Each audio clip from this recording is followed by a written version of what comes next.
Okay, kia ora everyone and welcome to our Goodfellow webinar on COVID-19 vaccines. My name is Dr. Courtney White and tonight I'm talking to Dr. Nikki Turner, the Director of IMAC and an Associate Professor in the Division of General Practice and Primary Healthcare at the University of Auckland. So I'll now hand over to Dr. Nikki Turner. Thank you. Thank you. Kia ora koutou, and thanks for the opportunity to talk to everybody tonight. I'm just going to share my screen. So yes, it's a somewhat interesting year that vaccines are sort of a small interest of ours, have now become the latest sexy thing of the universe. So it's quite fun to be able to talk to everybody about vaccines, just for a change. But I think for once, actually, this is a pretty important and useful topic for us. And it's also really exciting because the vaccine technology is actually quite amazing. So it's great to be able to share it. So I'll get through a presentation reasonably fast, and then I'd love time for just Q's and A's and comments in general. So it's my starting point. So the first thing about vaccines is it has been incredible, the walk with COVID vaccine. So as many people know, it normally takes about 10 to 15 years to produce vaccine. And this year, remarkably, we've got a vaccine for COVID in less than a year without jumping through or missing any of the important scientific steps. So this is just a nice little slide to show everybody how incredible the process has been. And firstly, if you look down the slide, you'll see that there's actually, as of the end of January, 20 large phase 3 trials going around the world. Now that's incredible. Most vaccines get to licensure after one large phase 3 trial. And there's currently 20 in process, which is incredible. The other incredible thing about the development of COVID vaccines is the number of different technologies and science that's been used. So you've got the traditional ones, you've got the proteins and the live attenuated and the activated, and then you've got the relatively new ones, the vectors, which probably for the first time we saw with Ebola vaccines, but now you've got these very cool, particularly RNA vaccines as well. And of course, the main reason we've got all this incredible technology is really resources and attention from the world. You throw enough resources at something, you put enough scientists together and give them huge amounts of collaboration, and this is the results you get. So this is the little beastie that we're focusing on. This is a schema of the COVID virus. As usual with these respiratory viruses, it's a pretty simple thing. And the important thing is on the outer surface of this virus is this, this protein sticking out here, which is called the spike protein. And everybody would have had a lot of conversations about the spike protein. Essentially, it's an important recognition piece of the virus. So when our bodies see the virus, that is a strong immunological response to the spike protein. So currently, every vaccine in production is focused on key components of the spike protein. So every vaccine, we talk about every vaccine coming through is still focused on the spike protein. And a question that comes up all the time as well, that they've been developed too fast, this couldn't possibly be safe and they must be experimental. Well, that's just absolutely not true. That even though we've managed to get vaccines right through licensure in less than a year, all the important pivotal steps have all happened. So we've gone through the animal studies, the small phase 1, phase 2 studies, and the large RCTs. And the reasons that we've managed to get vaccines so quickly is firstly, there was a bit of science background with SARS and MERS, where there had already been phase 1 and even phase 2 development of vaccines that had not progressed when the virus had stopped transmitting around the world. Secondly, the Chinese very early on released the genome, so scientists were able to start working on the full genome very early, and that was December of the year before last. Large amounts, like squillions amount of resources and money has been made available. International collaboration in a way that's not seen. Now, obviously, we're seeing also the problems with countries that aren't sharing, but at the start, certainly in the early days, there was huge amounts of international collaboration and the running steps in parallel so that as the science was coming out, the regulatory bodies were looking at the science as the results were coming out, rather than waiting till the completion of a full dossier and then taking a long time to look at them. And the other thing that was sped things up was the very large manufacturing plants were built in preparation for the vaccines being ready, even before if they knew the vaccines would work. So if the vaccines hadn't worked, then it would have just lost billions of dollars in making manufacturing plants that would have been no use. And here's an example of one. This is from India. This is Serum Institute of India in Pune. And these guys produce something like 20-30% of the world vaccines for low and middle income countries. And they built big manufacturing plants ready for manufacture, all in preparation. Most of this was actually for the AstraZeneca vaccine. And I really like this particular picture. This is an old plane that was used by the CEO of this organization for his office. So I think it's quite extraordinary what has been happening in the world in the last year. And now I just want to touch on the actual vaccines that we've managed to produce to date. And the ones that we're really going to talk about tonight is the nucleic acid vaccines. So nucleic acid vaccines can either be RNA or DNA, but I have to say that RNA looks like it's the absolute winner. And I think it's unlikely we're going to see any specific DNA vaccines. And so the RNA vaccine is a really lovely design. You essentially make a synthetic code, the RNA piece for the spike protein.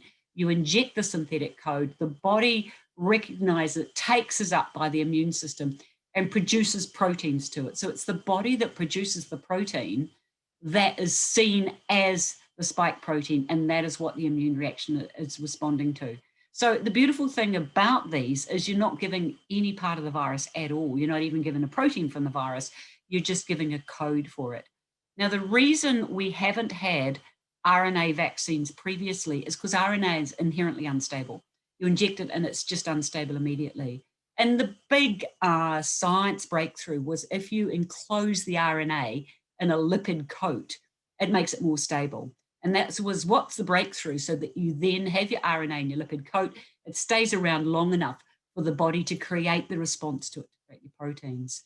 So the pros are that there's no risk of vaccine causing disease. And also these are really quick to design and manufacture. So for example, if we do have more mutations of the spike protein so that the current vaccines don't work, it's going to be pretty quick just to redo the recipe and create a new vaccine. So that's going to be a huge advantage over what we've been doing traditionally with flu vaccines, which is way more clumsy. The other thing about RNA, for those of us that remember a bit back to our school ground immunology, is that RNA does not go into the nucleus of the cell. So this RNA is not going to replicate or change your genome or turn you into a green man, because it can't actually enter into the cell and integrate with the genome. So it's a really important point for many people to be aware of who are nervous of new technology. The real disadvantage of RNA vaccines is that they are required to be kept at very low cold chain storage. So the current Pfizer vaccine we have licensed is required to be stored at -70 degrees Celsius, which is quite a burden because it requires quite fancy places to store them. And once you put it out into the standard cold chain, you've got a window of 5 days. Now, the other RNA vaccine, the Moderna vaccine, that was known as warp speed or something, but the Moderna vaccine, the other RNA vaccine, has actually got licensure to be managed in freezers. So we are hoping that there might be progress. But at this stage, the real limitation of this vaccine is the cold chain issue. So there's a little schema of how RNA vaccines work. They're incredibly simple, really. So you've just got the piece of RNA, the synthetic piece of RNA, enclosed in your lipid coat, and it gets injected into the body, and the body itself makes the proteins that are recognized and taken up by the immune system as if it was responding to COVID. So this is my little summary of it, a lipid bubble containing a fragment of RNA, which gives instructions to cell to produce the spike protein. So, however we can communicate this in our own language to people to help people understand how they work, it is really beautiful technology. Now, New Zealand last year got what they called advanced purchase agreements with 3 different companies. Actually with 4 different companies, sorry. And the first off the block has been the Pfizer-BioNTech RNA vaccine. New Zealand does have advanced purchase agreements with 3 others. These are 2 vector vaccines, the Janssen and the Oxford AstraZeneca, and a traditional protein-based vaccine. Now, none of these yet have got through approval process in New Zealand. So currently New Zealand only has the Pfizer vaccine, and it was officially announced last week that New Zealand has now actually purchased and will get enough supplies for the Pfizer vaccine alone in New Zealand. Now, this really shifts our thinking and our training, that now it looks like, at least for this year, we will be running with just the Pfizer vaccine alone, which makes a difference to our vaccine strategy. So I wanted to tell us all just a little bit about the Pfizer vaccine and what we're going to expect in it. So firstly, the nomenclature is a little confusing. So we've all been traditionally calling it Pfizer BioNTech. Its brand name is Comirnaty, which is a bit of a mouthful and takes a few of us a little while to get our heads around. That's the clinical trial name of the actual final one that was used in the clinical trials, BNT162b2. And in the immunisation handbook nomenclature, we call it a messenger RNA COVID vaccine, in brackets Comirnaty. So all of those mean this is the vaccine. It's a 2-dose schedule. The clinical trials were 3 weeks apart. Now, 3 weeks is actually quite a narrow window. So the recommendations is not earlier than 3 weeks. No problem if you give the second dose later, as we've learned from all the UK experience that it's no problem delaying the second dose, but you do not want to give the second dose early. They come in multi-dose vials with very careful drawing up. You can get 6 doses per vial. And as I've said, the storage is the challenging issue. And I apologize that number 9 is floating there and I'm not quite sure why. So the other thing that's useful to know is this is quite a simple vaccine. And what are the active ingredients within it? Well, first, it's the lipid coat. So the fats are those that make up the lipid coat. Now, most of those are things that are within our body anyway, so we're not going to react to. But the one product in this vaccine I highlight is PEG, polyethylene glycol. That is the one product that theoretically some people have allergies to. So in terms of could anyone be allergic to this product, if there's anything in this product you're likely to be allergic to, it's the PEG. Now, PEG is also known as macrogel. Many of us would have heard of that. It's in many products we use. It's in tablets and laxatives, and I believe it's in corticosteroid injections, and it's used in cosmetics and bathroom products. So PEG is a product that's around. The other products are pretty straightforward. The salts are used to keep the pH the same as the pH within the human body. And the sugar apparently is used to enable stability at these very ultra cold temperatures. So pretty simple vaccine, not a lot of products in it, really nice. And when people ask you what's in it, I think it's useful to understand how they work. Now, of course, is this vaccine going to work? Well, I have to say that the clinical trials surprised all of us. They were absolutely stunning. So the pivotal randomized control trial was done across 6 different sites across many different countries. It's quite a range of people, and particularly it's got a lot of elderly, and it has got people with comorbidities within it, and across a range of different ethnic groups. Randomized control trial where the control group used saline injection, 2 injections given 3 weeks apart, more than 43,000 people. So this is a really, for vaccine science, this is a good size. You expect tens of thousands in your pivotal RCT, so having 43,000 is good numbers. The reason, of course, we got the results so fast is because firstly, so many people were happy to be recruited, and secondly, there's so much COVID out there that we actually got results back really fast, quicker than most others because there's so much disease. The original phase 3 trials left off pregnant women and lactating women. I think that's ethically really disappointing. There's no reason why you would have concerns for a pregnant woman with a vaccine of this nature. I think, to be honest, the company just was worried about litigation. And I think it's very disappointing they left pregnant women off. However, data is accumulating fast since the trial days on pregnant women. Children weren't in the original randomized controlled trials because obviously the highest need was to protect those at most severe risk of COVID, and that is older people in particular and people with comorbidities. They are now doing clinical trials. So at the moment, we've got data from 16 years past. They're doing clinical trials on 12 to 15-year-olds. Then they will work their clinical trials backwards to younger children. So we should see data coming on children over the next few months or so. Now, does this vaccine work? Well, look, it was outstanding. You have to say that 7 days after the second dose, laboratory confirmed, this is PCR, laboratory confirmed symptomatic cases were reduced by 95%. And the confidence intervals are very narrow, somewhere between 90 and 97%. This is a really high performing vaccine, way more effective than most other respiratory vaccines we've got. If you think about the fact with flu vaccine, we're sitting around 50 to 60% effective. This is pretty extraordinary science. Now, does it actually work in practice? So the advantage of New Zealand is that we didn't run with emergency licensure. So we didn't just run with the pivotal RCTs. We were able to wait a few months. And so the countries that really urgently needed this vaccine have rolled them out. And now this vaccine's been used in more than 100 million doses around the world. It's got huge international experience. So it is no longer an experimental vaccine. It's well and truly tried and tested in a way that many vaccines haven't been, because so many people are getting vaccinated in the world. Now, this is some beautiful data from Israel.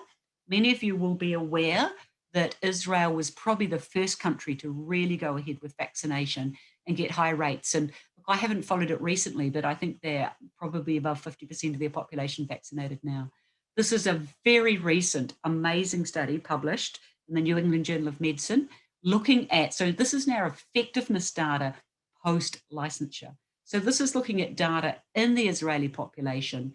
And what it's showing is it's completely backing up the experience of the randomized control trial, that effectiveness is still well above 90% against symptomatic and asymptomatic disease, interestingly, and consistent across severe disease, across hospitalization, and for older age groups. So stunningly effective vaccine. When they actually looked at their data by different comorbidities, it was still highly effective for comorbidities like diabetes and cardiovascular disease. When they grouped their comorbidities, if an individual had 3 or more comorbidities, there is a suggestion that there might be a slight reduction in effectiveness, but still highly effective.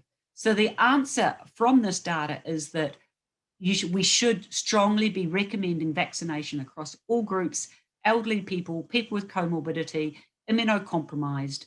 This is a vaccine to use for all.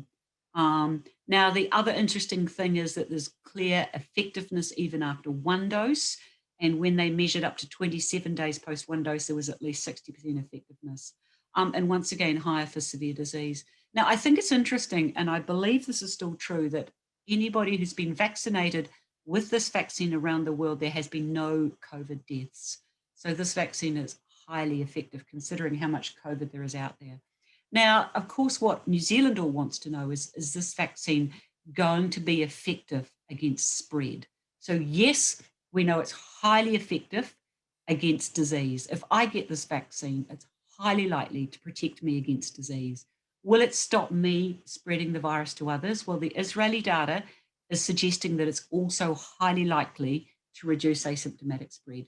So that's a really good sign. So I think we can pretty confidently be able to say to our patients that, yes, this will protect you, but to some extent also it will protect your community, your whānau. So there's a good reason to vaccinate ourselves to protect everybody.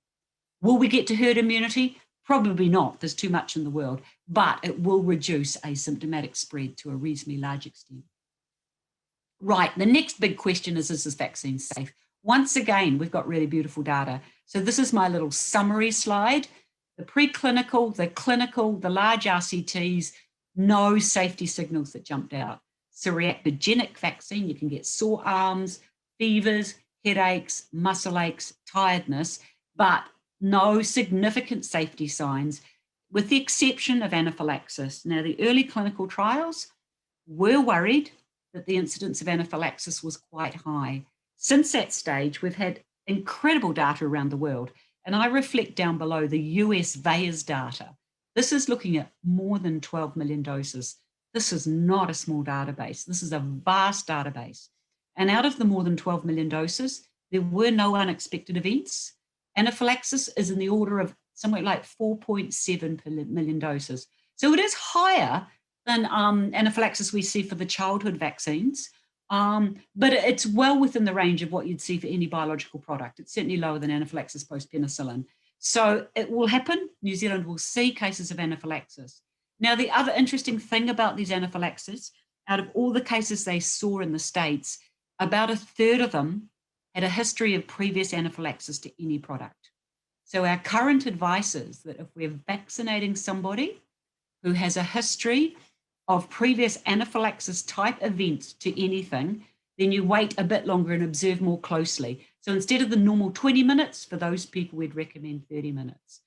It's not a reason not to continue. We can and will treat anaphylaxis and treat it effectively. Now, the other really important things out of this enormous US database There was no disproportionate events in any conditions of concern. And they looked at a whole range of things, but I flagged there was an early question about deaths in frail elderly. And amongst this database, this US looked at some residential care elderly in quite large numbers, and they did not see any increase in deaths between vaccinated versus unvaccinated in frail elderly in the month after a vaccine. Very reassuring data. Now, I just present a little bit of it. This is the databases looking like. So big numbers, more than 12 million of the Pfizer vaccine, nearly 10 million of the Moderna vaccine. The other thing I note is that they are following closely people who've been vaccinated in pregnancy. This database has got 8,600 in, but I can report recently the database now between Pfizer and Moderna is up to 30,000 pregnant women, and they're watching closely, actively following them up, not seeing any difference in background rates for pregnancy outcome between vaccinated and unvaccinated. So big amounts of very reassuring data coming through fast. Now, when you have a vaccine, if any of you are out there, some of you I'm sure have already had the vaccine, and to note that, it is quite reactogenic. You can see that, there's quite a few, there's more than a quarter of people get fatigue and headaches, muscle aches, nearly 20%, fevers, about 7%, but the second dose is slightly more reactogenic than the first. And I note in particular fevers, we might see fevers in up to a quarter of people. So beware of this. This is for 1 to 2 days post-vaccination, that some people can get quite uncomfortable for a day or two after vaccination. Now, look, I just bring you the data when I say that there's no change in medical conditions of importance. So what the Americans are doing, what the UK are doing, what New Zealand is going to do is that you monitor background rates of any condition that you suspect could change with an immunological event. So there's a huge range of conditions we're looking at. And of course, Bell's palsy was highlighted in some of the early data. There were a couple of cases of Bell's palsy. Guillain-Barré has always been highlighted with flu vaccines, all sorts of autoimmune conditions, cardiovascular. Narcolepsy was a condition that was noted as a possible association with the flu vaccine. And there's a whole range of other conditions as well. Looking across at all of these conditions, the American database to date has shown there's no change in the background rates of any of these conditions. Now, when people say to you, well, how do you know that this vaccine is going to be safe in 30 years' time? What I'd say to them is you would expect to see a difference in the background rate of some of these important autoimmune or neurological conditions now if you were going to see any effect from an immunological event like this. So we're not seeing it. The databases are very large, and this is extremely reassuring.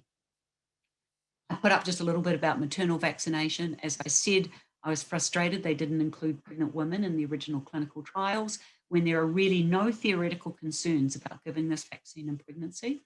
However, now we've got a very large registration base in the States, which is very reassuring at the moment. So here's the pregnancy data I just chucked in.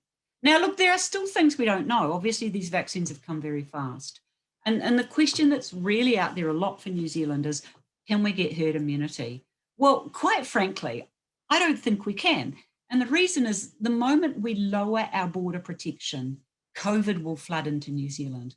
Now, if we manage to vaccinate a lot of people in New Zealand, then we will get a high degree of individual protection.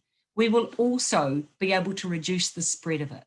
But however, firstly, we cannot vaccinate children until we've got further data. So that's a large amount of our population as yet we can't vaccinate. And secondly, even if we did vaccinate a large amount of our population, I think we would be able to get some degree of reduction of community spread, but we will continue to see imports internationally. So I don't believe an elimination strategy is realistic or real, but I do believe we can get good control of the disease. So that's my view of it anyway. We don't know yet how long these vaccines will last. That's really important. We know that people can get COVID again. So you know that you're not going to get lifelong immunity. We expect that we're going to have to boost. But as yet, we don't know when we have to boost. Also, as mutations come along, if we do get an escape mutation that changes too much, then we'll have to boost once we get a new vaccine that matches the mutation. The other problem we've got is logistics. I'm hoping that we get an easier cold chain if we do manage to move to freezer temperature.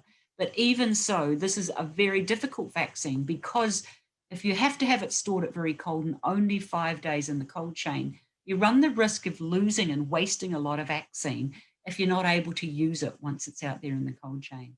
So this is a real logistical challenge for us. It's a 2-dose regime. Getting people back for a second time is always challenging. The whole issue around community confidence and whether the community is reassured that New Zealand is appropriately and adequately managing safety monitoring. The other thing we don't know yet, and I think this is going to be really, really interesting, is the differences between different vaccines. So even though the point estimates for the effectiveness of these vaccines are all a bit different, we haven't got as yet these vaccines lined up against each other to know if one is way more effective than another. Like, is an RNA vaccine really more effective than a vector? We can't answer that one yet. Is one more long-lasting than another? Would it be useful to prime with one and boost with another? There's a whole lot of really interesting science questions we don't yet. Now, I just put this up for people's interest, so you're aware of it. These are the contraindications to vaccination, and in the middle are the precautions. So what we're saying at this stage for pregnancy is if you're at risk of being exposed to COVID, then I would recommend you have a COVID vaccine. But currently, in the New Zealand environment, many people are not at risk, really realistically, of COVID. So it's perfectly reasonable to wait till you've had your baby before you go ahead and have a vaccination. The other precaution is a history of, actually, I apologize, that one's out of date. It's a definite history of any anaphylaxis type reaction to any product. I have to change that note. Now, the things that come up all the time is that can pregnant women be vaccinated? Yes, they can. Are breastfeeding women safe to be vaccinated? Totally. Thrombocytopenia, coagulation disorders, same as flu vaccine. You know, we can go ahead, we can vaccinate like we do now with other intramuscular vaccinations. Just ensure you get good pressure at the vaccination site to ensure that you don't get a big bruise. I think I've covered pregnancy and breastfeeding. I would like to highlight that I don't want to talk about myths because myths create myths, but there are absolutely no primary concerns around vaccination and infertility. And if anyone gets this as a myth, go and have a look at our Q&A site on our website to explain where the myth came from and why there's just no biological plausibility behind it. Bleeding disorders I've covered. So I think we're all aware of those, that this would be the same practices for other vaccines now. Now, I just want to highlight that we are currently working as hard as we can on our own website, which is not very flash at the moment. We are redesigning the COVID section of the website. We hope by next week to have a new flash-looking COVID section on the website. We are also by next week putting up on that a small learning program on the website for people who want more information that they can just go and do a quick learning module. But the other important thing on our website that we're trying to do is get together a whole lot of Q's and A's. We are really trying to stop people creating and talk about myths, but what we want to do is have answers to questions on this website. So when somebody asks you something curly or weird and wonderful, hopefully on our website, we will have a clear scientific answer to that. And if we don't, please tell us and we'll keep adding to the website. So by next week also, for GPs who really want a bit more information, we're actually getting up online on our learning management system a new GP education module.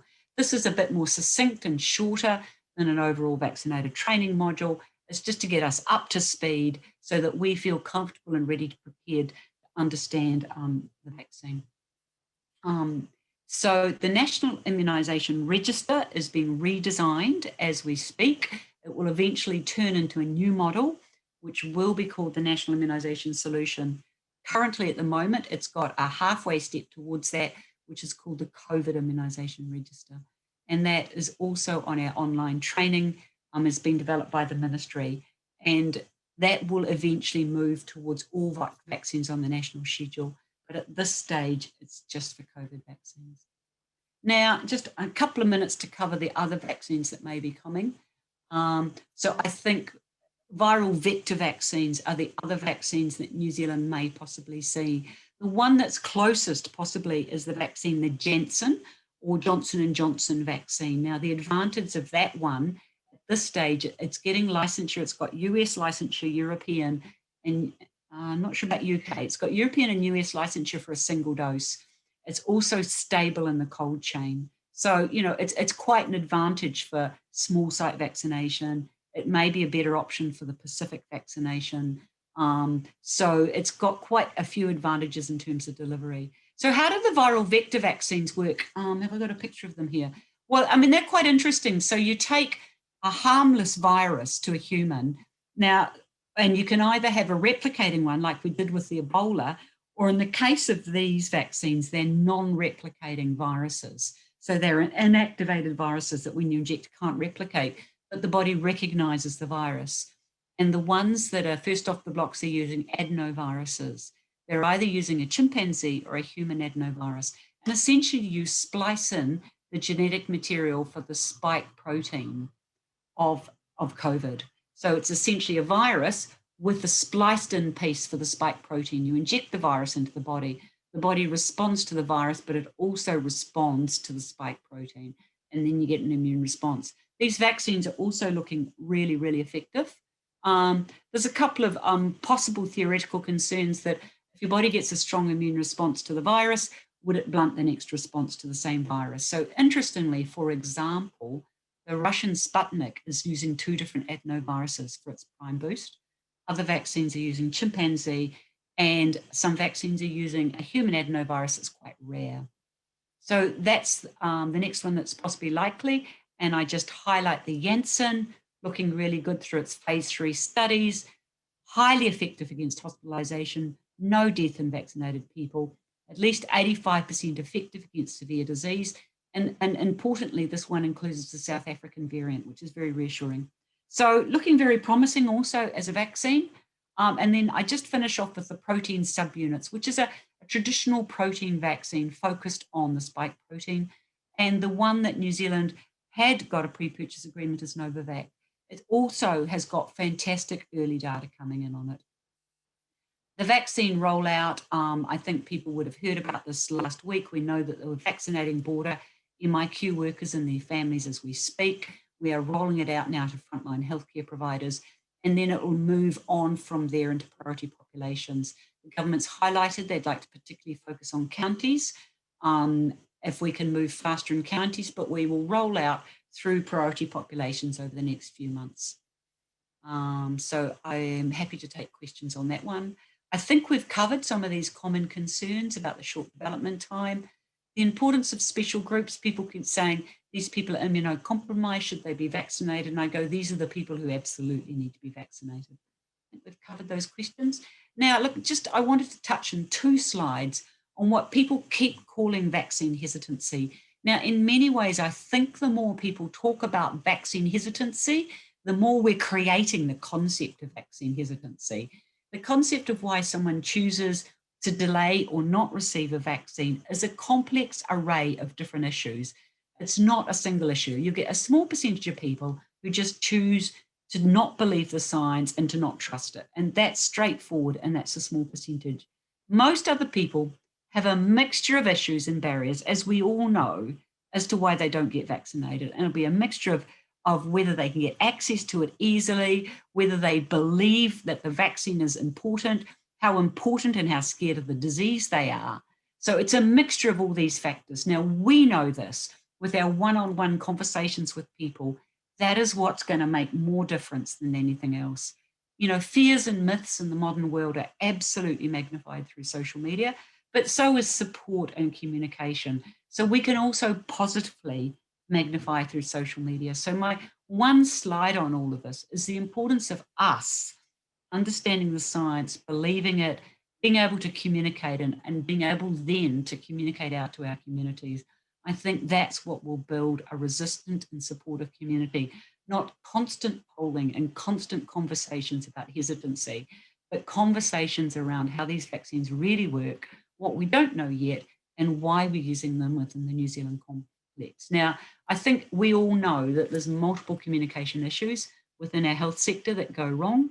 It's a difficult beast. There's a lot of communication challenges, and those are really the issues we've got to work on, is trying to communicate together effectively about all of this. And the other important things is not talking to the myths, but responding to the science. Rather than, the more you talk a myth, even if you say it's a myth, people remember it in their heads and walk off with it. And we've all got autism stuck in our heads from MMR, no matter how hard we try and undo it. So just remembering that as well. And then the challenge of how we reach those who traditionally miss out is always the challenge, but really well-delivered health systems can overcome these gaps. And of course, we all know that we have to keep reminding our population that the vaccination isn't the magic bullet. They are looking bloody amazing, these vaccines, but they're not the only answer here, and that we are going to keep continuing with all the rest of our multitudinous strategies here. So that's the IMAC website. We have the 0800 Immune line, which is now also open on weekends when people are vaccinating in weekend clinics, there to help and support people's questions. And I think, yep, that's as far as I've got. So thanks everyone for putting up with all of that.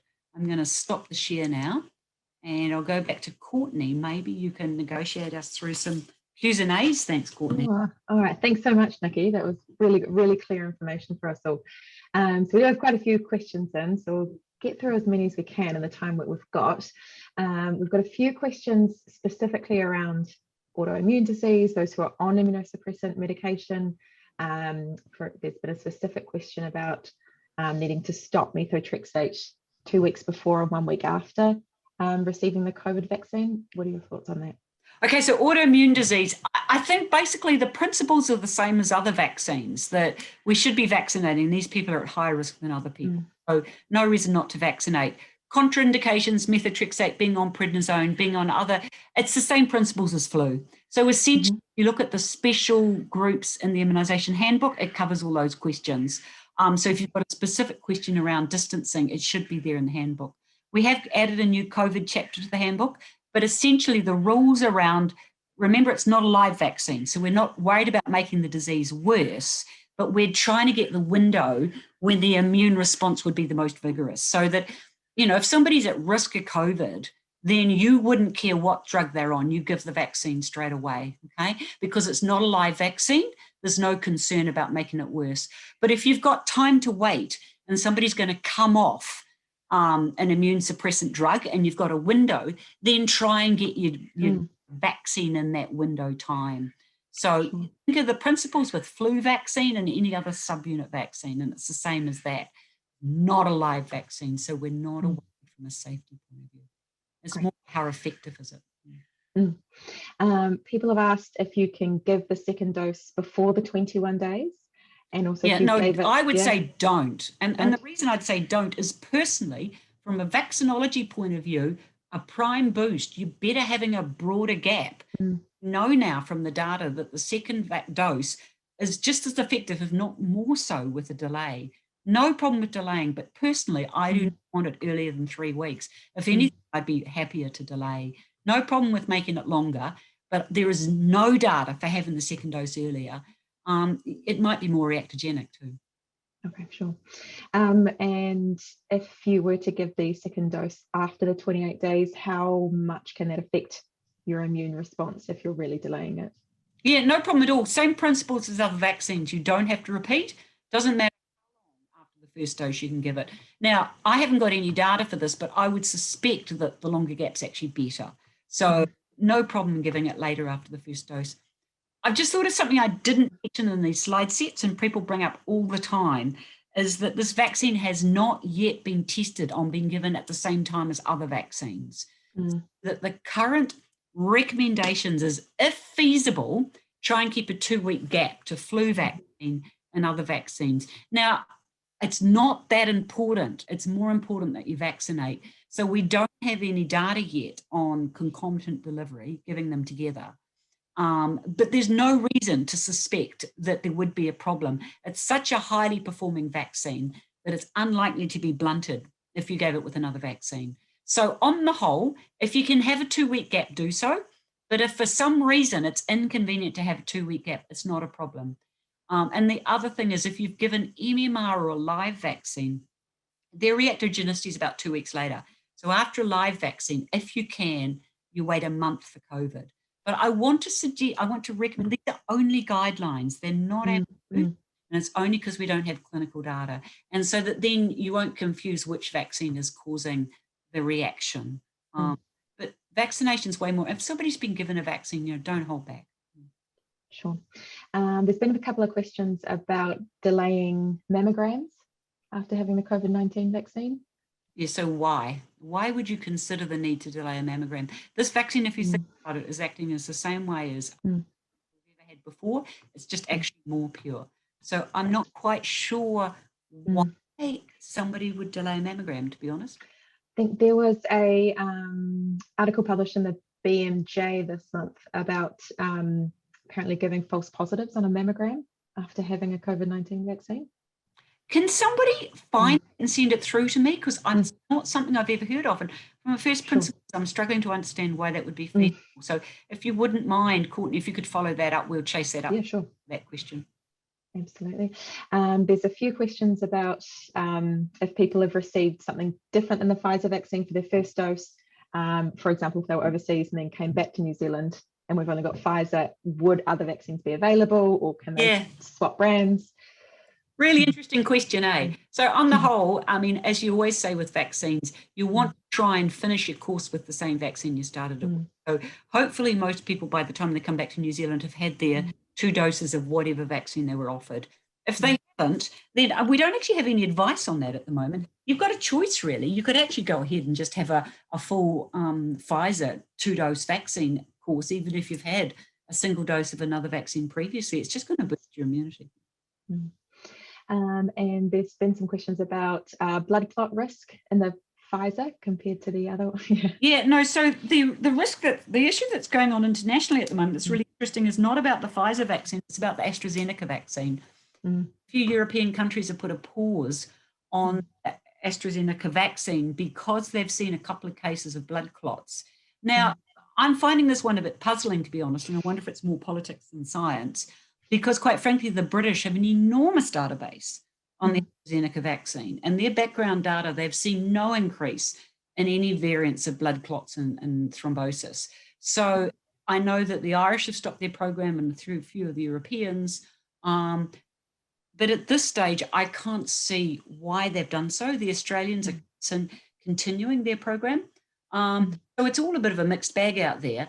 What we can say is this is not the Pfizer vaccine. This is the AstraZeneca vaccine that New Zealand does not have and is probably not going to get anyway. So it's not relevant to us, but it's certainly worth watching. Sure. With the rollout, of course, it's not really given to under 16s at the moment, but what's the youngest age that it'll be given to? With our rollout? 16 years. 16 years and 0 days at this stage until they're more clinical data. So anybody 16 years and above will be eligible for this vaccine from the rollout. Sure. And someone has said, what is primary care's role in this vaccination program? Such the right question. If you'd asked weeks ago, we thought we were going to get the Janssen vaccine as well, and that's really different. So obviously, big stumbling block for us here is the chain management. So I don't know. It's up to the district health boards in each area how they plan the rollout, not me. Personal advice is I would like to see primary care play a big role, but realistically, this is not a vaccine that you can deliver easily in small clinics or small pharmacies. Realistically, we're talking about big clinics and big clinic sites. So every area will develop its model for how the big clinics look.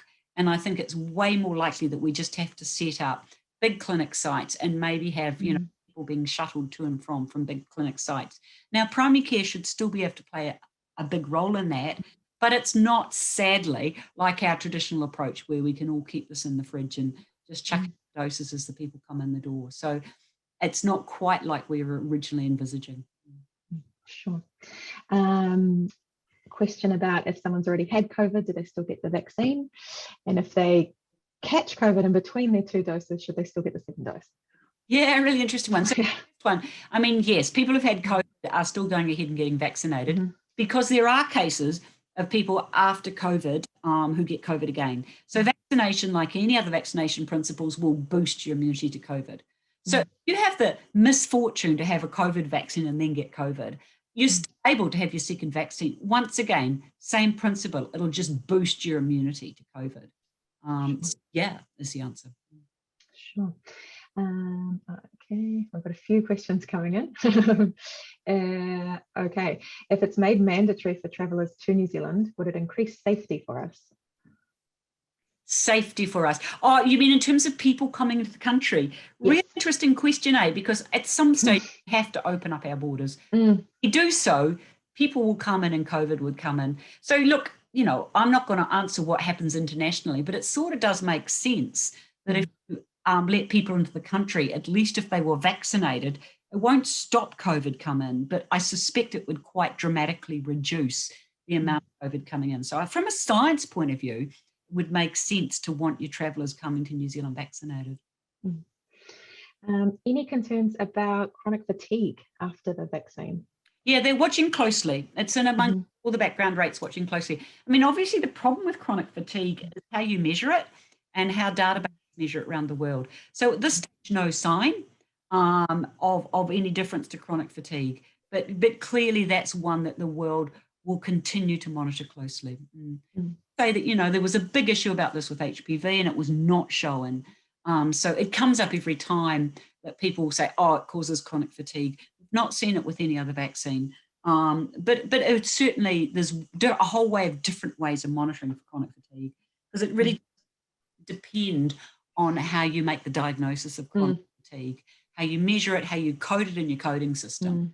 And you've got to then, if you change your coding system, you change your outcome. So it's watching for it. Sure. And someone just wanted to clarify about anaphylaxis. Earlier, we said those with a previous anaphylaxis should be kept for the waiting period of 30 minutes. And then in the later slide, said any anaphylaxis event are contraindicated. I assume any anaphylaxis to any ingredients in the mRNA vaccine. Yeah, so two different things. A total contraindication to having this vaccine is if you've had anaphylaxis to a previous dose or any component in the vaccine. And as I said earlier, the most likely component rarely, but possibly is PEG, macrogol. But if you've had anaphylaxis to any product, thing at all, then you're at just slightly increased risk of anaphylaxis to this one. So those people, when they come forward for their vaccination, instead of waiting 20 minutes, we're recommending waiting 30 minutes. Sure. Do we know how long immunity lasts after we receive the two vaccines? No. Yeah. I wish I did. Yeah, we really, really don't know. So that's the $100 question that we will be watching with interest, because I believe we're going to have to boost. Whether we end up having to do yearly boosting or whether we get several years out of this, who knows, and also what vaccine you boost with. The vector vaccines are certainly looking like quite prolonged immunity. So whether there's a mix and match approach, it'd be really interesting to see. But at the moment, don't know. Sure. All right. Some specific questions about people who are currently receiving chemotherapy, people who are on vaccinate. Okay.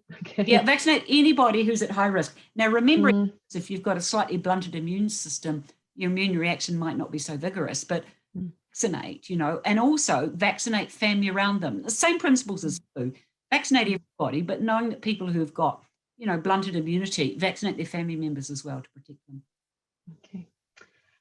Apparently, there's some news in China that they're developing a tablet form of the vaccine. Wow, go the Chinese. I mean, that for years about with MMR, we've wanted to develop an oral vaccine. So it's theoretically possible. There's a whole lot of issues, of course, around going through the stomach and acid and how you get your vaccine taken up by the immune system. There were some early vaccines intranasal, like the flu intranasal. Respiratory organism. So the concept, I think, less than a tablet, more intranasal would be really interesting. Attenuated flu vaccine is pretty effective. At this stage, early science, but there's lots of early science and they're great. So there's space. Okay. How long between having a COVID infection and receiving the COVID vaccine? Just once they're feeling well? Yeah, feeling well. I mean, there's different international advice, but essentially, if you're well recovered from it and you're feeling well, no reason to delay after that. Interesting one. How generalizable is the data to Indigenous populations and people? Yeah, it's such a good question. So obviously the clinical trials that have been done were done on a range of different groups. They were done in many different sites, which is really useful. and they did have obesity and comorbidities in elderly, but they didn't have Māori people in them. Now, having said that, there was no difference across the different ethnic groups, so that's reassuring. Previous vaccines we've had have shown no difference across ethnic groups. So from first principles, there is not expected to be any difference across ethnic groups. New Zealand is hoping to do some immunogenicity studies to just check that out as well, which I think would be reassuring to see if there really is a difference. There was a difference. This is such a highly performing vaccine that I can't imagine across any different ethnicity group there'd be a huge difference.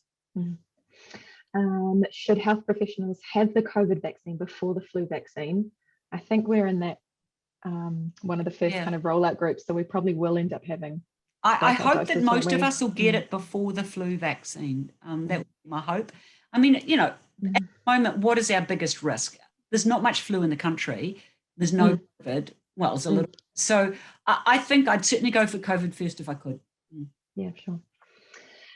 Can someone test positive for COVID after they've had the vaccine? No, because you're testing with PCR, so that's viral, a piece of virus. So going into this COVID vaccine is only the coding for the spike protein, not for the virus. No. You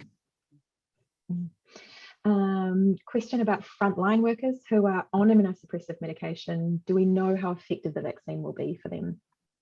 Well, I mean, you don't know for any individual, but the Israeli data is showing really good signs that it's such a vigorous vaccine that even elderly immune systems like mine appear to respond really well. You know, this is getting really good response even in the very elderly. And the Israeli data is showing highly effective against comorbidity. So you can't ever answer that question for an individual. And I think that any individual who was likely to be significantly immunocompromised, I'd absolutely want their family members to be vaccinated as well, because you just can't guarantee it for any individual. But certainly way better than flu. And, you know, we've managed flu vaccine for years, which is a pretty mediocre vaccine. So pretty good, this one. Do we know any reasons for vaccine failure? With this one? I mean, there's some discussion about genomic types, like we know with hepatitis B, there's an HL that are less likely to respond. So sometimes there might be a genetic reason. But once again, when you've got a really highly performing vaccine, it's really hard to drill down into the reasons why the occasional individual doesn't respond. I think it's extraordinary that as yet, I've never heard of a vaccinated person anywhere in the world dying of COVID. Considering how much COVID disease that's out there, that's pretty mind-blowing. So the vaccines have to be pretty good. Now, I don't know about all vaccines in the world, but the ones we know about. Any comments on kind of observation time if we're doing drive-through vaccine clinics? Yeah, remembering that the incidence of anaphylaxis is higher than flu vaccine and higher than children's vaccine. So we got to watch for it. You don't want to just drive in and drive out and have their anaphylaxis as they're driven down the road. I think we really have to stick to the 20-minute observation period, and we tell people what they're looking for and need to eyeball them before they go away. I think it would be safer that way. I really do. I think we can still do drive-through, but we just need observation built in. Sure. Okay. Is there any comments? There was some study came out about using NSAIDs after the vaccine and suppressing an immune response. All right. So there is a theoretical issue with childhood vaccines anyway, that you can blunt the immune response slightly by using analgesia after it. So antipyretics, I should say. So, but once again, it's only a small blunting, and it was noticed with childhood vaccines, and it didn't seem to affect the overall effectiveness. So my is if you're in pain or discomfort and you really want something for it, then don't hold back. Not likely to blunt it to a large extent. Okay, great. There's been a few questions about how to become a vaccinator. I believe there is a IMAC course to do that's online, and then you need to be registered with the CIR, Ministry of Health. Look, it's not my area of expertise so much, but as GPs, we're allowed to give medicines anyway. So we're actually allowed to give COVID vaccines without any training at all, which may or may not be scary, really. So, but for non-general practitioners, for nurses, for others who want to become vaccinated, go onto the IMAC website, and you can either go through a full vaccinator training course, or many people have gone through a provisional vaccinator training, and then there's a COVID module. Now, the first COVID module we designed was rapid, and it was just for those who were vaccinating at the ports and MIQ staff. So that module we had up, and the DHBs gave us names for vaccinators. So it was restricted to, I think, about 800 or 900 vaccinators, not because we were gatekeeping, but because it was just for that environment. Now that we know we're going to use the Pfizer vaccine across the board, we are redesigning that module for anybody who wants to vaccinate going forward. It'll be a few weeks away now yet, but we will have the module available for anyone who wants to vaccinate. So that's coming. In the meantime, we're just trying to offer advice and support along the way, and we're doing regular webinars twice a week for people. So lots of information on the website for various ways of how you get through vaccinator training, and how it works for each of you in different specialty groups. Couple of questions around patient information about the vaccine, a consent form for the vaccine. I believe they are available. Maybe so IMAC, our organisation, are doing all the health professional end of things. So we're doing the vaccinator training. We haven't done the COVID training, but we've put it into our vaccinator training module. So that was done by the ministry, but we've added it into our vaccinator training. IMAC's all the materials for the vaccinator. We've changed a few things in the last week. We've moved from a 30-minute wait to a 20-minute wait. At the moment, it's still a written consent form, and we're advocating very strongly to move away from written consent forms. We've got rid of the traditional precaution of people who are on checkpoint inhibitors. That's no longer a precaution. So there's a few things that have changed in the last week, trying to make things easier for people and to reduce the barriers. The actual patient information is developed by the Ministry of Health. So that's on the Ministry of Health Resources. So we've had some input to some of those, a lot of the Ministry of Health Resources. A question about how much alcohol you can drink after having the vaccine. As much as you feel you need. How do you feel? GP answer. You shouldn't affect it. Okay. Couple of kind of. I love the question. Relevant. Couple of kind of patient-specific ones. One who's had Guillain-Barré within the last 6 months. How safe are they to have the vaccine? Yeah, well, as you know, you would have seen as I raced through that American database looking at background rates of conditions. It's a database on 12 million doses, no increased incidence of Guillain-Barré. So looking bloody secure, I think, the data. So, we can't guarantee anyone Guillain-Barré is a funny condition, but it certainly doesn't look like overall that there's an increase in GBS. A patient who had an allergy to the flu vaccine, and someone's wondering if there's PEG in the flu vaccines. Yeah, no, I don't believe there is. So I do believe, though, that it's allied to polysorbate, which I believe is HPV. So no, I don't believe PEG's in the flu vaccine. Okay. Would a patient in that instance be okay to get the COVID vaccine? If it's anaphylaxis, if it's just an allergy, just go ahead. But if it's an anaphylaxis, then you can go ahead, but you just want to watch closely. For 30 minutes. Adrenaline, really, just in case. As our colleagues keep telling us, adrenaline is a very effective treatment if we do with anaphylaxis. So, now that we've only got vaccine, we're going to be running with it. So reluctant not to give it to people unless we had a really strong reason. Sure. Young male with an anaphylaxis to dairy, eggs, nuts, and crustaceans. Would that affect his ability to have the COVID vaccine? Yeah. Well, yes, still go ahead and vaccinate. Obviously, this person is at increased risk of anaphylaxis, but in precaution, he's exposed to products every day of his life, and he's not having anaphylaxis to absolutely everything. So yes, he's got a slightly increased incidence with a background like that, but it's still rare. It's still rare. So, he's in that 1/3 of the 5 in a million that an increased risk. So just watch him closely. But, I'd be surprised if people didn't want a COVID vaccine in New Zealand. And he hasn't got anaphylaxis to other things, I presume. So go ahead. Will the vaccine be made mandatory in any groups like the frontline workers, border workers? Yeah, interesting, eh? So New Zealand's made a commitment, firstly, that they're going to vaccinate anybody with a foot on New Zealand soil. Secondly, it's free, and so there'll be no private market at this stage. And thirdly, that it won't be mandatory. So the government decision is not to be mandatory. However, occupational health is different from that. So there's no reason why occupational health might not choose to say, within this occupational health agreement for where this person works, these are the rules. If they're frontline and they're likely to be exposed to others or expose themselves to others, then an OC health decision might be to employ the person. Now, that's the decision of the contract with the the employer, but the government decision for any member of the community is it won't be mandatory. Just a further question about becoming an authorised vaccinator. I believe someone still does need to do the course, even if they are an authorised vaccinator. They still need to get that Right. So you're not talking about a GP now, you're talking about an authorised vaccinator. Yes, an authorised vaccinator should go ahead and do the COVID course so that then you're up to date on authorisation for COVID vaccines, and then you get authorised. At the moment, your authorisation is for the national schedule vaccines. Vaccine officially is not yet considered a national schedule vaccine, even though, of course, it will be part of the national schedule. So, yes, you'll need to do the COVID module. And look, I'd recommend it for all of us anyway. You know, it's a new vaccine, it's different, particularly the drawing up and the handling of it as well. It's quite well laid out as well, all the information. It's pretty clear. Oh, cool.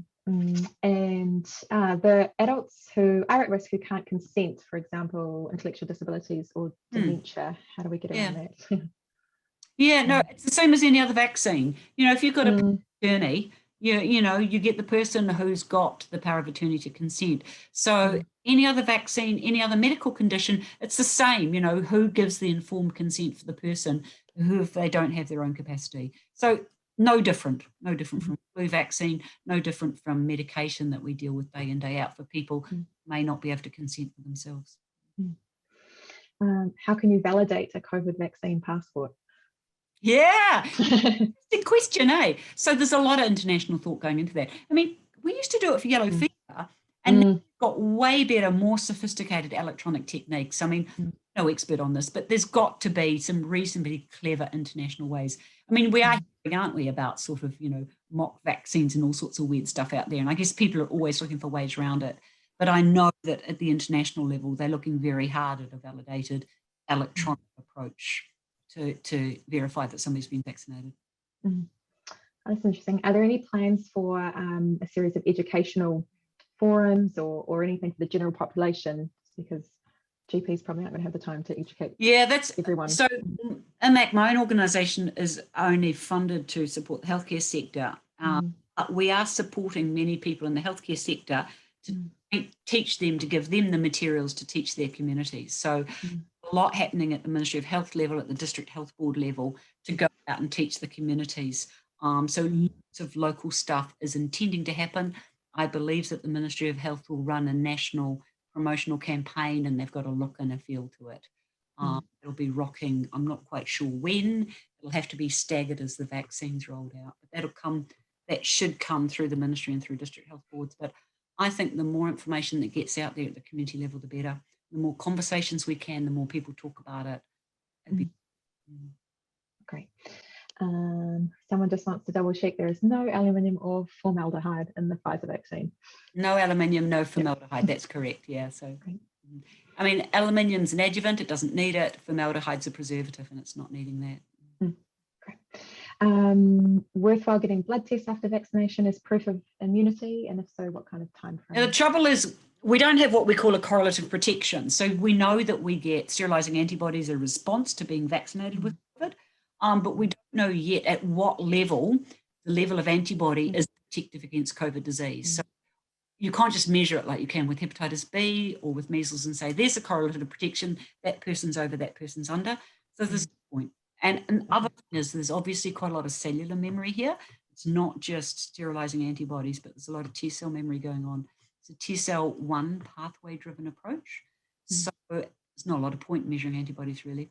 I guess if you wanted to know, you had some, but most people will have some. Sure. Someone's asked if there's medical screening requirement prior to vaccination. I believe there are a few questions on the consent form. Yeah. So we've got a screening consent form available for everybody.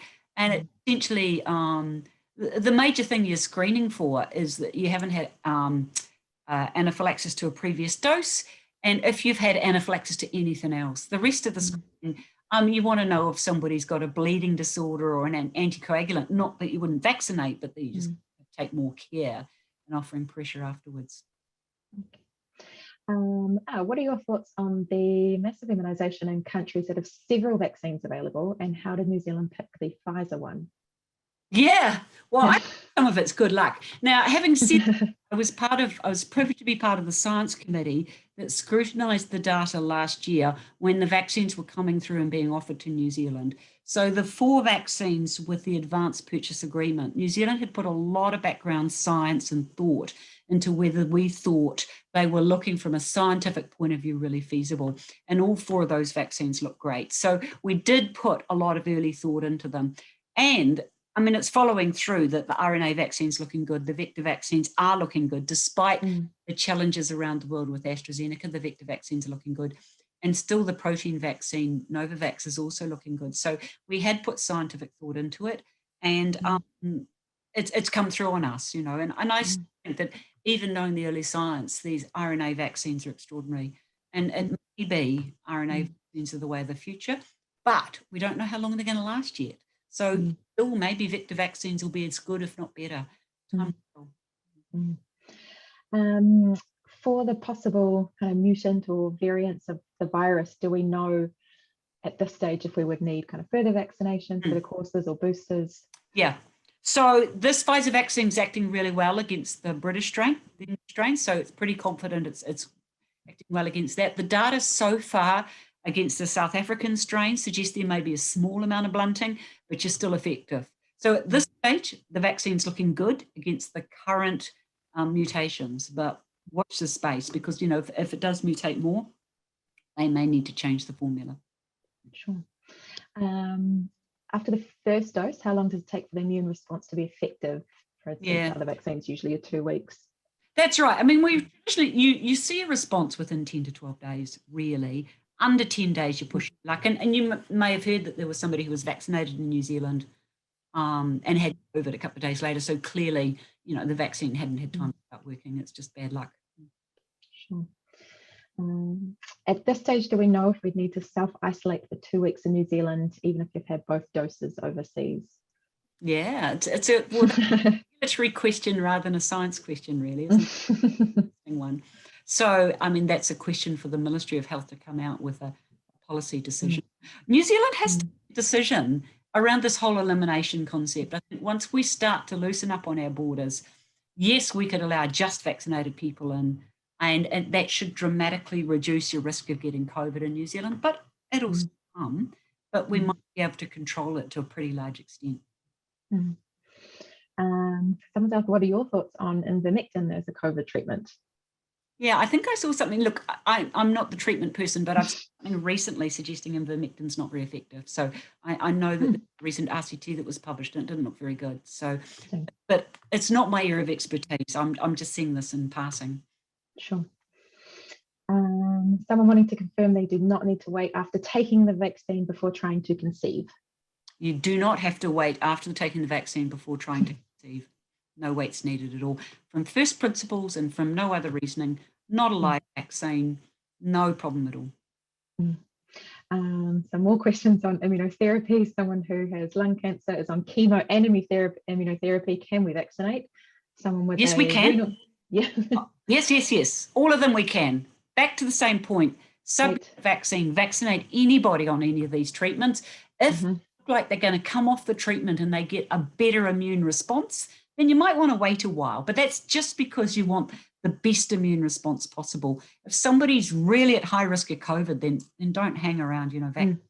But we're in the fortunate position in New Zealand of not having COVID here. So, some might want to wait a while if they're coming off their methotrexate or if they're getting through their chemotherapy. You might want to wait and hope they get a better immune response.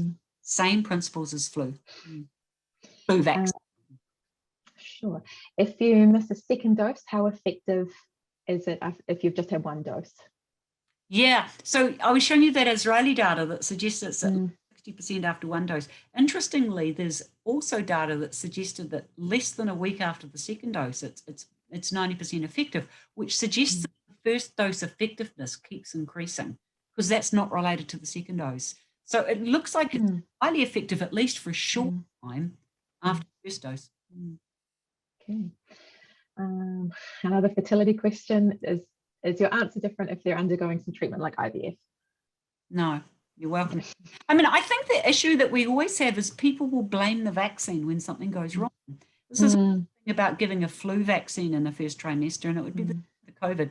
If somebody's, really highly anxious about something that they're really trying to get right, then the reason you wouldn't give the vaccine was not because the vaccine would cause the problem, but because people may blame the vaccine if something goes wrong. So, if you've got a bit of time, you might choose to wait, but not for any science reason. Okay. Someone's asked if you've got no side effects at all after the first or second dose, could that indicate that you're having a reduced or impaired immune response? Yeah, that's a really, really interesting question. And I don't think anyone knows the answer to that. So that we always say, oh, you're getting a reaction, that's great, that means your immune system's working. But the alternative is not true. Just because you don't feel anything doesn't mean it's not working. And we know from flu vaccine that a greater reaction doesn't necessarily mean a greater immune response. So can't answer that one. If you do vaccinate an immunosuppressed person and then later on they have a window without their medication, is it worth giving them another course?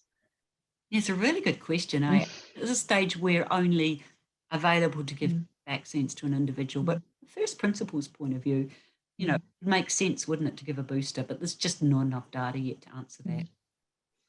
Sure. All right. Someone who's a colleague had quite a delayed response, kind of nausea, vomiting about 5 days later. Are we seeing that much? 5 days later seems a long window. We are seeing occasional local reactions that last more than 2 days. You can get unusual local reactions that last 3, 4, 5 days. But to appear with nausea and vomiting 5 days later, I would really question whether that was related to the vaccine. It's possible, but seems a little unlikely. I think a patient was told by an ophthalmologist that a previous history of shingles in the ophthalmic distribution was a contraindication to the vaccine. Really? Quite see why this vaccine would be expected to reactivate your chicken pox or shingles. So I can't quite see how that would work. Okay. Is there an increased risk of developing an autoimmune disorder if you are receiving the flu vaccine and then 2 doses of COVID? I don't know why there would be. I mean, obviously there's no data on that. But, you receive a flu vaccine, you get an immune response to the flu vaccine. It's a very specific immune response to the flu vaccine. Your COVID is a very specific response to the COVID vaccine, and there's no particular crossover there.